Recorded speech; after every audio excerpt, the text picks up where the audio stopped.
অপরাধ হলো দুই প্রকার। অপরাধ কয় প্রকার মা? প্রথম হইল পূর্ব পূর্ব জন্মের সঞ্চিত অপরাধ, মানে আমার আরো অনেক জন্ম হয়েছে, শুধু কিন্তু এই জন্মটা নয়, আমাকে আরো অনেক অনেক জন্ম নিতে হয়েছে। সেই সমস্ত জন্মে আমি কি ছিলাম আমি কি কেউ জানি মা? আমরা কেউ, আমি কি জানি যে আমি কি ছিলাম? আমরা কেউ জানি না। মন দিয়ে শুনবেন, সেই সমস্ত জন্মের আমাদের নানান ধরনের অপরাধ থাকতে পারে। একবার প্রেম সে হলো, নানান ধরনের অপরাধ থাকতে পারে। তারপরে বলছেন এর পরেরটি হলো বর্তমান জন্মের অপরাধ। কয়টা হলো গো মা? দুইটা হলো। কয়টা হয়েছে বলেন? এক হলো পূর্ব জন্মের অপরাধ, আরেকটা হলো বর্তমান মানে এই জন্মের অপরাধ। পূর্ব পূর্ব জন্মের অপরাধের তারতম্যে বর্তমানে জন্মে কৃষ্ণ অনুরাগের তারতম্য পরিলক্ষিত হয়। তারপরে বলছেন পূর্ব পূর্ব জন্মের অপরাধ যত কম থাকিবে বর্তমান জন্মে ততই কৃষ্ণর পথে মতিগতি হবে। একবার এমনও লোক আছে সমাজে, দেখবেন কৃষ্ণ সম্বন্ধে কোনো জ্ঞান নাই, কোনো ভক্তি নাই হৃদয়ে, সারাদিন ব্যবসা বাণিজ্য করে যায়, একবারও সন্ধ্যা আর নিত্য কিছু করেই না, মন্দিরেও যায় না, কোনো কিছু করে না। এমন লোক অনেকে আছে না? তো এই জায়গায় দেখুন, মন দিয়ে শুনে, এই জায়গায় বলছেন পূর্ব জন্মের যদি বিশাল অপরাধ থাকে, বিশাল প্রচুর অপরাধ, তাহলে এই জন্মে কোনো পরিমাণও অন্তরে কৃষ্ণ ভক্তি থাকবে না। আর যদি কম থাকে দেখবেন মতিগতি থাকবে, নামে মতি থাকবে, সাধু সঙ্গে আসবেন, গীতা পাঠে আসবেন, ভাগবত পাঠে আসবেন। একবার প্রেম সে হলো। শ্রীকৃষ্ণ ভজনে প্রবৃত্ত হইয়া যদি পুনরায় অপরাধ সংগঠিত না হয়, তাহলে ভক্তি অঙ্গ যাজনের দ্বারা তাহার মধ্যে ভক্তির ক্রম বিকাশ ক্রমান্বয়ে বৃদ্ধি প্রাপ্ত হইতে থাকবে। আর যদি তাহা না হয়, ভক্তি অঙ্গ যাজন করিয়াও পূর্ব অপেক্ষা আগ্রহ উৎকণ্ঠা হ্রাস পায়, তাহলে বুঝতে হবে বর্তমানে কোথাও আমার অপরাধ রয়েছে। মা, ভক্তি এটা এমন একটা জিনিস, যখন হৃদয়ে আসবে না ভক্তিটা, এটা আমাকে যত্ন করে রাখতে হবে। যত্ন মানে কেমন?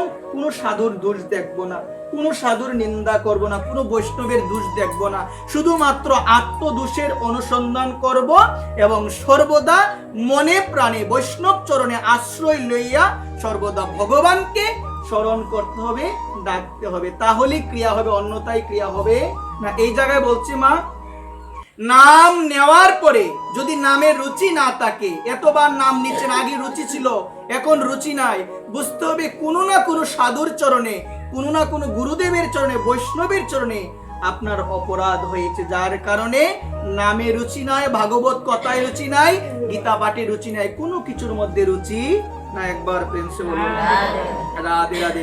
এই কারণে সর্বপ্রথম আমাদের আস্বাদন করা প্রয়োজন যে 10বিধ নাম অপরাধ আছে। কত নাম অপরাধ মা? 10বিধ নাম অপরাধ। যারা ভজন পথে আছেন জানতে হবে, এগুলো না জানলে হবে না। 32 প্রকারের সেবা অপরাধ আছে, 10 প্রকারের নাম অপরাধ রয়েছে, তারপরে 6 প্রকারের বৈষ্ণব অপরাধ রয়েছে। এগুলো থেকে যদি মুক্ত না হতে পারেন, কৃষ্ণ নামে কখনো রুচি হবে না। আমাদের সর্বপ্রথম জানা প্রয়োজন এই যে 10বিধ যে নাম অপরাধ, এটা কি কি গোমা? এটা যদি জানতে চাও একটু মন দিয়ে মনোযোগ সহকারে শ্রদ্ধাযুক্ত হয়ে একটু আমরা যেন শ্রবণ করতে পারি। একবার প্রেম সে বলো। বলছেন 10বিধ নাম অপরাধের মধ্যে প্রথম হলো সাধু নিন্দা। প্রথমে কি গো সবাই বলেন? সাধু নিন্দা। বর্তমানে কি হয় না গো মা নিন্দা? নিন্দার যে কেমন ফল মা, এটা যদি মা তোমরা এই গ্রন্থটা ভালোভাবে দেখো, ভালোভাবে যদি পড়ো বা আস্বাদন করো, শ্রবণ করো, তাহলে বুঝতে পারবে এই নিন্দা সাধকের জীবনে কতটুকু ভয়ঙ্কর।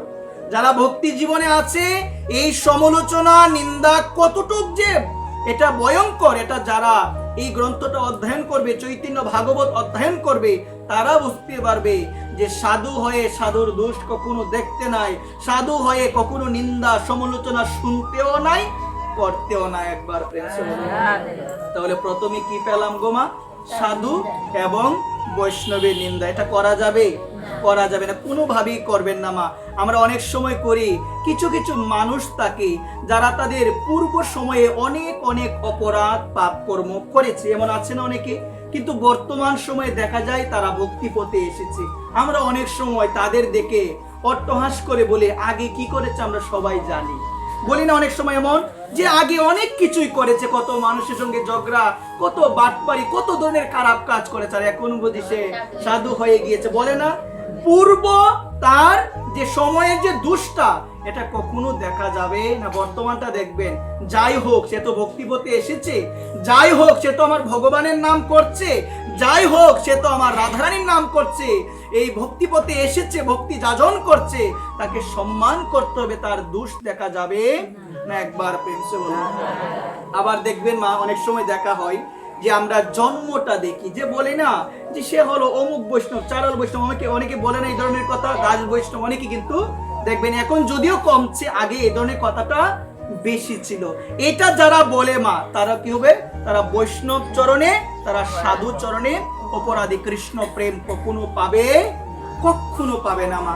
মনবেন, কৃষ্ণ ভজনে জাতপাতের কোনো বিচার নাই, আর যেই বজে সেই বড়, অভক্তহীনচার কৃষ্ণ ভজনে নাহি জাতি কোলাদি বিচার। যে ভগবানকে ডাকে সেই তো বড় মা, এখানে জাতপাতের কোনো বিচার নাই মা, কোনো বিচার নাই। এখানে বলছি কি, তার পূর্বতন দোষও দেখা যাবে না, তার জন্মটা কোথায় হয়েছে সেটাও কিন্তু দেখা যাবে না। একবার প্রেম সে বলুন। তারপরে বলছেন, সাধু বৈষ্ণব নিন্দা থেকে সর্বদা আমাদের দূরে থাকা প্রয়োজন। মন দিয়ে শুনবেন। তারপরে বলছেন, শিব স্বতন্ত্র ঈশ্বর নহেন, তিনি বিষ্ণুরই অবতার, বিশেষ হইলে তাকে বিষ্ণু হইতে পৃথক এবং স্বতন্ত্র ঈশ্বর বুদ্ধিমান। মন দিয়ে শুনতে হবে মা। আমি যদি তোমাদের বলি, মন দিয়ে শুনবেন এই কথাটা, যে দেবাদিদেব মহাদেব উনি কি ভগবানের থেকে আলাদা? উনি কি ভগবানের থেকে আলাদা? অল্প জ্ঞানের জন্য, জ্ঞান না থাকা সত্ত্বে অনেক সময় আমরা ভুল ভ্রান্তিতে জড়িয়ে যাই, আমরা চিনি না দেবাদিদেব মহাদেব আসলে কে। ভাগবতে মা, এই যে আমরা বৈষ্ণব ধর্ম আমরা বলি না মা, বলি কিনা বলেন না? এই বৈষ্ণব ধর্মের প্রবর্তক ছিলেন 12 জন। কয়জন তোমার প্রবর্তক? 12 জন। স্বয়ম্ভু, নারদ, শম্ভু। মন দিয়ে শুনবেন, স্বয়ম্ভু, নারদ, শম্ভু। প্রথমে হলো স্বয়ম্ভু, তারপরে কে? নারদ, তারপরে হলো শম্ভু।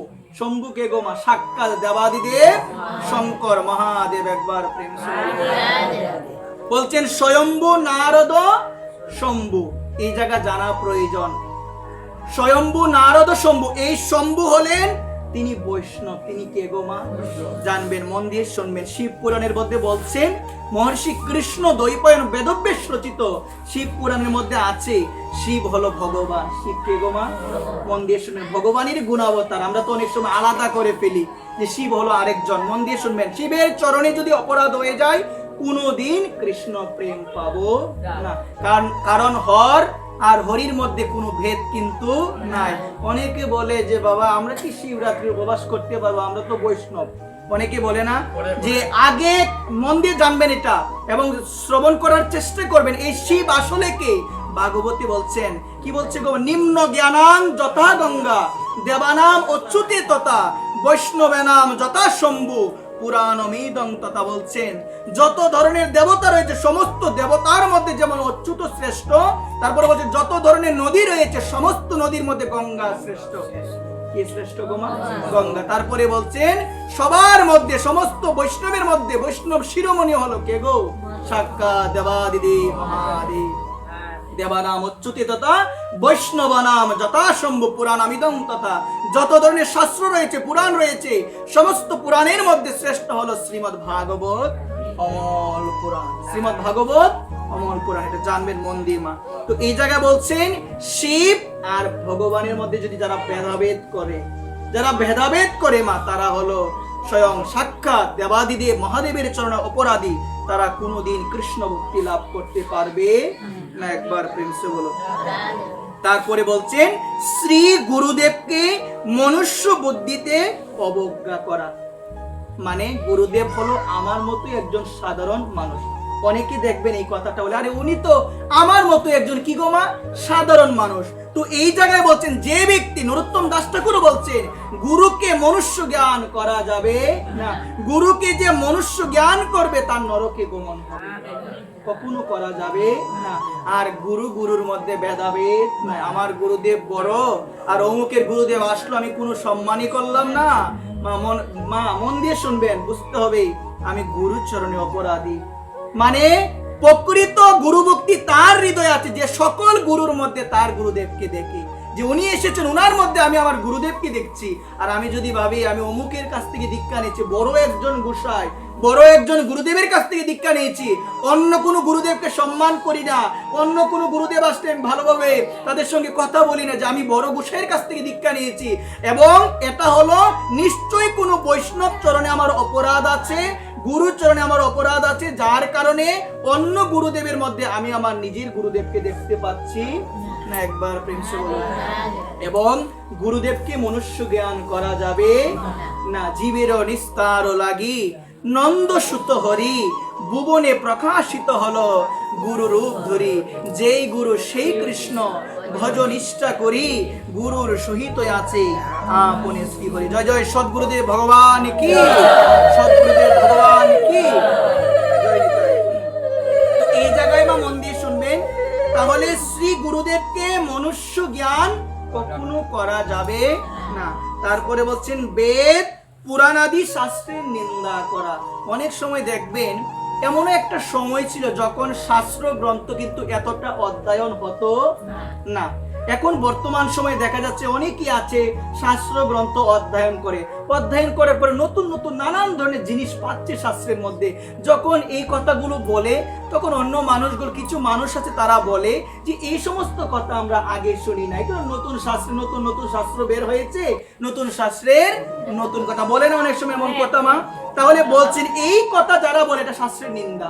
এই শাস্ত্রের নিন্দা যারা করে তারা কোনোদিন কৃষ্ণ প্রেম পাবে না। একবার প্রেম সে বলবে, এটা হলো নাম অপরাধ, এটা চাপতে হবে। অনেক কিছু জানার আছে মা, অনেক কিছু বোঝার আছে। সনাতন ধর্মে জানার শেষ নাই মা, অনেক গ্রন্থ মা। একটা জিনিস তুমি নাই জানতে পারো, সেটা পেতেই পারে গ্রন্থের মধ্যে। এটা বললে তুমি অল্প জ্ঞানে তুমি বলে দিলে এগুলো আমরা জীবনও শুনি নাই, পাই না মা। এটা যদি বলো না মা, তাহলে এটা বুঝতে হবে নাম অপরাধ আমার এখনো আছে অন্তরে, আমি কোনোদিন কৃষ্ণকে পাবো না যদি এই অপরাধগুলো থাকে।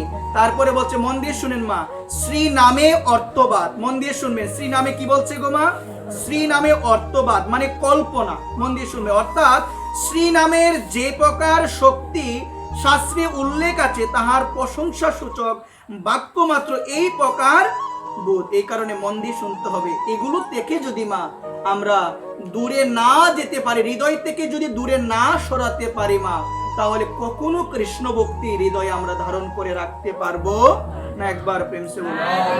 তারপরে বলছেন শ্রী নামের কুবেক্কা সৃষ্ট কল্পনা। মন দিয়ে শুনবেন, মানে নামের কুবেক্কা করা। এই যে হরিনাম, এই হরিনামের কুবেক্কা, এই হরিনাম হলো সাক্ষাৎ ভগবান মা। এই হরিনাম কি গো বলেন সবাই? সাক্ষাৎ ভগবান। কলিযুগে নাম রূপে কৃষ্ণ অবতার, নাম হইতে হয় সর্বজগত নিস্তার। এই নাম যদি কেউ শ্রদ্ধাযুক্ত হৃদয়ে নিষ্ঠার সহিত শ্রবণ করে, জপ করে, কীর্তন করে, সে অনায়াসে আমার গোবিন্দকে লাভ করতে পারবে, অনায়াসে পাবে। কারণ এই কলিযুগের মধ্যে সাক্ষাৎ ভগবান নাম রূপে আমাদের মতো পাপী তাপীদের তরাইবার জন্য তিনি অবতরণ করেছেন। যে এই নামকে শ্রদ্ধাযুক্ত হৃদয়ে আশ্রয় করে, যে এই নাম গ্রহণ করে, অনায়াসে সে ভবসিন্ধু পাড়ি দিতে পারে।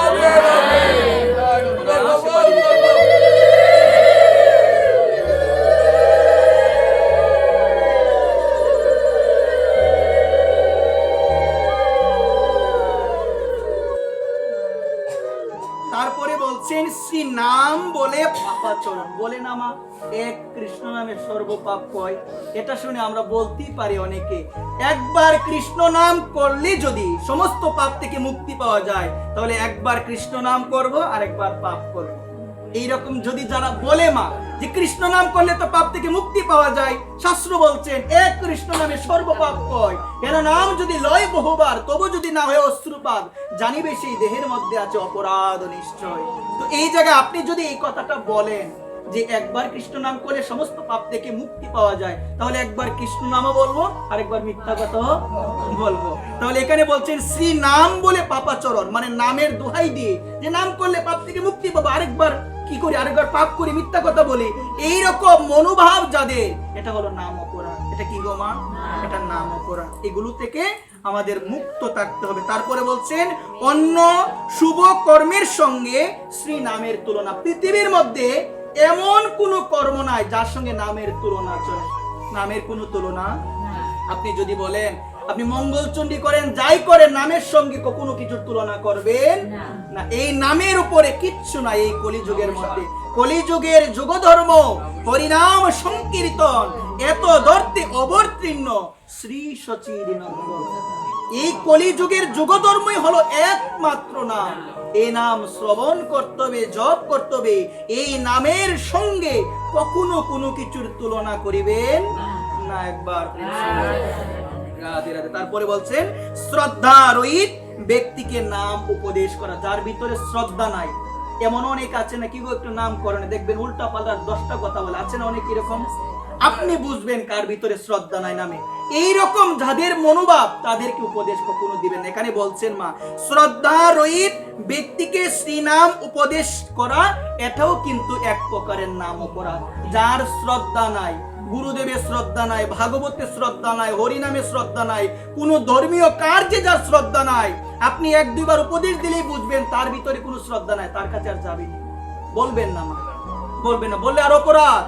এমন অনেক মানুষ আছে, এমন অনেক মানুষ ভালোর জন্য বলবেন, 10টা কথা শোনাবে, 10টা কথা শোনাবে, বলার প্রয়োজন নাই। এখান থেকে প্রমাণ, শ্রী নামে যাদের রতি নাই, শ্রী নামে যাদের বিশ্বাস নাই, যাদের অন্তরের মধ্যে শ্রদ্ধা নেই, তাদেরকে উপদেশ দিবেন না মা, কখনো উপদেশ দিবেন না।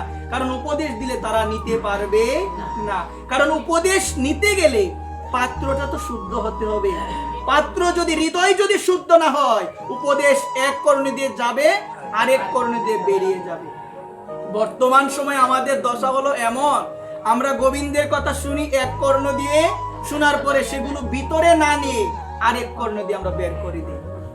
এই শোনার কোনো লাভ নাই, মূল্য নেই, কোনো লাভ নেই। শোনার পরে যতটুকুই পারা যায়, জীবন কিন্তু শেষের পথে, জীবন শেষের পথে। এই জীবন থাকবে না চিরদিন, একদিন না একদিন আপনাকে চলে যেতেই হবে। কিন্তু করণীয় হলো যেন সর্বদা শ্রী নাম করে যেতে পারি, যেন সর্বদা অন্তিম সময়ও যেন বদনে বলতে পারি হরে কৃষ্ণ কৃষ্ণ কৃষ্ণ হরে হরে, হরে রাম রাম রাম হরে হরে। জয় জয় শ্রী রাধে শ্যাম, নিতাই গৌর হরি বল। তারপরে বলছেন মা শ্রী নামের মাহাত্ম্য শ্রবণ করিও শ্রী নামে অপ্রীতি। আপনি শুনলেন নামের মহিমাগুলো, যে এই নামটা আসলে কি। এই নামটা কোনো সাধারণ লেখা অক্ষর নয়, বইয়ের মধ্যে অক্ষর থাকে না, অনেক কিছু থাকে। এই নাম কি সাধারণ কোনো অক্ষর মা? গোলকেরও প্রেমদন হরিনাম সংকীর্তন রথিনা জন্মিল কেন তাতে। আপনি এত এত ভাগবত পাঠে গিয়ে নাম শুনলেন, নামের মহিমা শুনলেন, গুরু মুখে, সাধু মুখে, বৈষ্ণব মুখে, শোনার পরেও যদি নামে আপনার প্রীতি না থাকে, বুঝবেন আপনার নাম অপরাধ রয়েছে, হৃদয়ে কৃষ্ণ প্রেম পাবো। এই কারণে মা আপনাদের সকলের চরণে বিনম্র নিবেদন করে বলছি, এই নামটা শ্রদ্ধাযুক্ত হৃদয়ে জপ করা প্রয়োজন। কোনো কিছু পারো না মা, কোনো কিছু জানো না, কোনো মন্ত্র জানো না মা, পারার দরকারও নাই। যদি একমাত্র এই কলিযুগে ভগবানকে প্রাপ্ত করা সম্ভব হবে যদি নামে তোমার নিষ্ঠা থাকে। তুমি কিচ্ছু পারো না, কিচ্ছু জানো, বেশি বেশি করে তুমি এক জায়গায় বসে মন প্রাণ দিয়ে যদি নাম জপ করো মা, এই নাম জপে একদিন তোমাকে নাম প্রভুর কাছে তোমাকে নিয়ে যাবে, সাক্ষাৎ ভগবানের কাছে নিয়ে যাবে। এই কারণে সকল ভক্ত চরণে এই নিবেদন, আমাদের সর্বদাই সতর্ক থাকতে হবে। বলো না সাধু সাবধান, অসাধুকে সাবধান বলবে না। কেন বলবে না? অসাধু তো খারাপ কাজ সর্বদাই করে। যারা ভগবানকে মানে না, ভগবানকে ডাকে না, তারা তো সর্বদা কি করবে গো মা? খারাপ কাজই করবে। কিন্তু যারা সাধু হয়, সাবধান, সাবধান কেন বললো গো মা? কেন বললো? যেন বৈষ্ণব চরণে, যেন সাধু চরণে, যেন কোনো ভক্তর চরণে যেন কোনো আমাদের অপরাধ না। এই জন্য বলছে সাবধান থাকতে হবে। সাধু সঙ্গে জীব তরে, সাধু সঙ্গে জীব। তাহলে কেন বললো? তুমি এই জায়গায় এসে কোনো ভক্তের নিন্দা করলে, সমালোচনা করলে, ভক্তের চরণে তুমি অপরাধ করলে, তাহলে তোমার কি উদ্ধার হবে না মরণ হবে আরো? রাধে রাধে। সকল ভক্ত চরণে নিবেদন, এটা জানা প্রয়োজন। তাহলে আমরা নাম অপরাধ কয়টা পেলাম? 10টা। এগুলো যদি হৃদয় থেকে দূরে না সরাতে পারে, কৃষ্ণ ভক্তি, কৃষ্ণ প্রেম হৃদয়ে কখনো আসবে না।